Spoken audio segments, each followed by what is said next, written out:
Bonjour à tous, cette petite vidéo pour vous expliquer comment vous connecter à Google Doc et comment réaliser un organigramme sur Google Doc. Donc, avant les vacances, vous avez tous reçu une adresse mail, Gmail, qui se termine par @elevmadrid.org. Première chose à faire, donc, ce sera de vous connecter à cette adresse mail.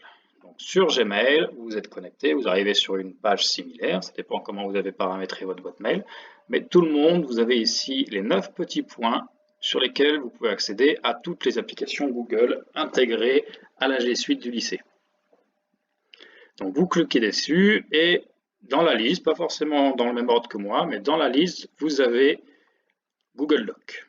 Vous cliquez dessus, vous arrivez sur Google Doc. Nous, ce qu'on va faire, c'est créer un nouveau document, donc un document vide. Première chose à faire, ce sera d'écrire votre nom, prénom et classe, donc à vous, bien sûr. Ce sera bien aussi de mettre un petit titre, organigramme, par exemple. Donc la mise en page, je vous laisse la prendre en main. Vous avez tous les outils en haut, donc, qui sont assez faciles à prendre en main. Une fois que vous avez mis votre nom, prénom et classe, rajouté un titre, vous pouvez insérer votre organigramme réponse. Pour ça, c'est insertion dessin. Donc vous cliquez sur nouveau dessin, ça va vous mettre une petite fenêtre à part qui va vous permettre de dessiner votre organigramme. Le quadrillage que vous voyez là est indispensable pour réaliser votre organigramme. Alors on va commencer par la case début. Donc vous choisissez des types de formes. On va prendre une forme ovale. Je vous rappelle que c'est un ovale pour les débuts. Hop. Et on le dessine. Alors utilisez les carreaux, c'est-à-dire faites en sorte que le bas, ou à peu près bien sûr, que le bas de votre ovale corresponde soit au centre d'une case, soit sur une ligne. Ce sera plus facile après pour vous pour bien mettre la flèche au centre. Donc, vous avez créé votre ovale, vous pouvez écrire directement au clavier début et ça rentre à l'intérieur.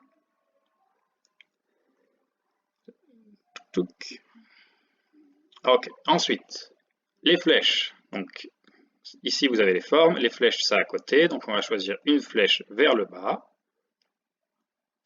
pour aller sur la première case. Quelles sont les cases qu'on va utiliser dans un organigramme? Alors, si vous cliquez quelque part, alors, par exemple, là, ce qui s'est passé, c'est que j'ai cliqué sur flèche et j'ai cliqué quelque part. Il m'a mis une flèche automatique. Pourquoi pas? Donc, moi, ça me va. On peut après la redéplacer où on veut, tout simplement. Bon, je préfère faire travailler différemment, mais c'est comme vous voyez. Vous pouvez la supprimer, vous la sélectionnez et vous faites clic droit, supprimer la flèche. Ensuite, quelles sont les autres formes qu'on va utiliser? Donc, je reviens, on va avoir droit à des losanges pour les questions. Donc, un petit losange. Le losange doit être un losange. Si vous n'avez pas la place d'écrire, vous pouvez mettre un losange plus grand, mais faites attention que le nombre de cases verticales soit le même que le nombre de cases horizontales. Je vous laisserai compter les cases. Placez votre losange donc au centre de la flèche et toujours pareil, vous pouvez écrire la question. Donc,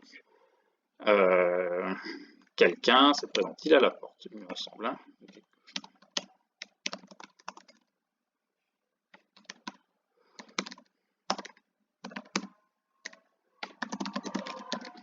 Toujours mettre le point d'interrogation.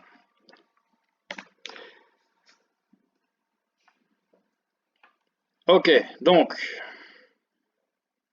on a une flèche qui va aller vers le bas à la question d'après, on va s'arrêter là. On a ensuite une flèche qui doit revenir de la droite du losange, ici. Comment on va la faire? On va la faire en 3 étapes.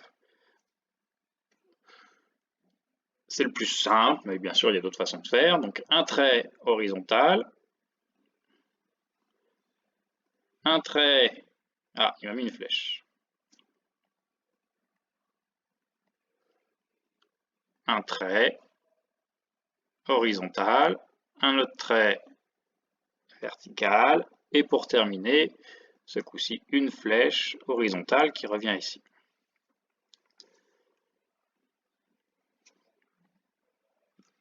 Ensuite, on peut créer des zones de texte. C'est ce qui va nous permettre de rajouter ici la réponse non.